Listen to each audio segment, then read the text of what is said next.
What is the Minsk Agreement and is it a way out of Ukraine crisis?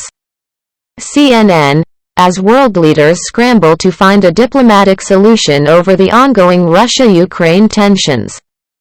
Talk has turned to the 2015 Minsk Agreement as a possible way out of the crisis. The agreement, the second of its kind, and the one that matters, was hammered out in the Belarusian capital in a bid to end what was then a bloody 10-month conflict in eastern Ukraine.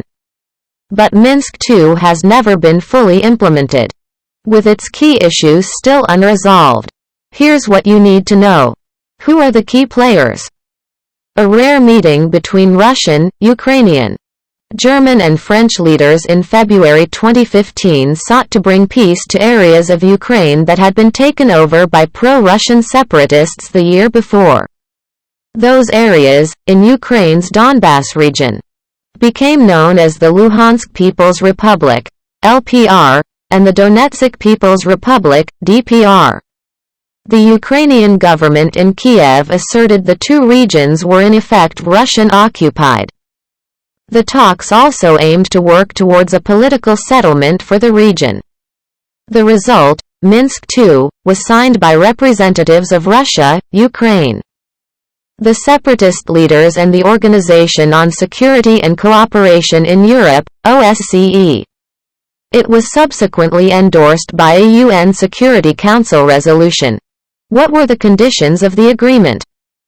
A ceasefire. In February 2015, there was still heavy fighting in some areas between Ukrainian forces and Russian-supported rebels, with the Ukrainians taking heavy losses.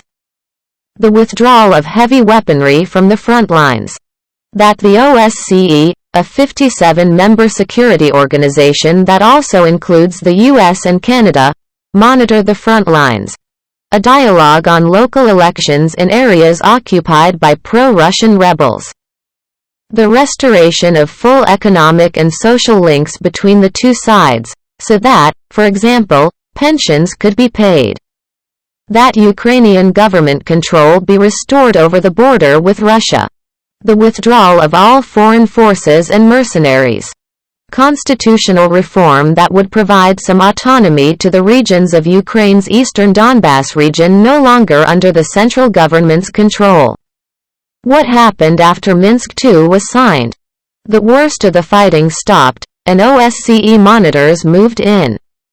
To this day, the OSCE patrols the front lines and reports ceasefire violations along the border. However, there is much less fighting and fewer casualties than in 2014-15. From that perspective, the agreement was, at least, partly fulfilled. Still, there are 1.5 million internally displaced people in Ukraine, and nearly 14,000 people have died in the conflict.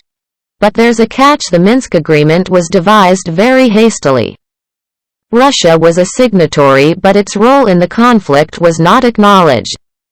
Indeed, the word Russia does not appear anywhere in the text, ever since. That's allowed the Kremlin to say that it is merely an observer and that agreement must be reached between the Ukrainian government and the rebels in the country's east, despite evidence showing that Russia supports the separatists. Kiev, meanwhile, refuses to talk directly to the rebels. In addition, the agreement's language is imprecise, with Russia and Ukraine interpreting its political roadmap to mean very different things. Ukraine wants first to regain control of its international border before local elections are held in rebel-held areas.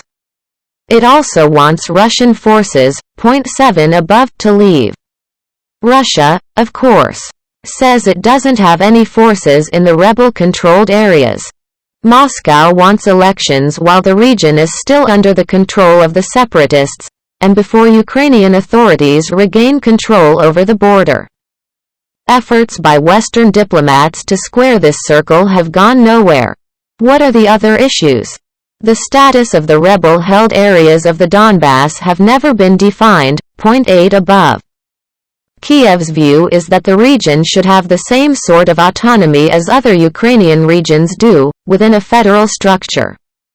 Moscow points to language in the Minsk Agreement that refers to the special status of certain areas of the Donetsk and Luhansk regions, and interprets that as allowing these regions to have their own police forces and judicial system, among other advantages.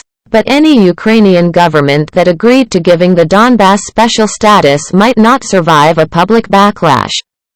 In 2015, then Ukrainian President Petro Poroshenko put forward constitutional amendments on decentralization that were bitterly opposed by Ukrainian nationalist groups. Riots in Kiev left 3 law enforcement officers dead. Why does Vladimir Putin regard Minsk as so important? If interpreted in Moscow's favor, it's potentially a way that Russia can retain its influence in Ukraine for and through pro-Russian groups in the Donbas.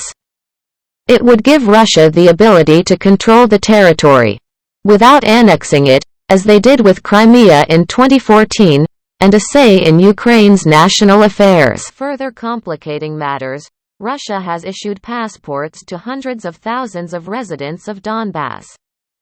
That could also give Russia a role in Ukraine's parliament through its proxies, and the chance to derail any distant Ukrainian effort to join NATO or the European Union, a key demand that Russia says must be met to defuse current tensions.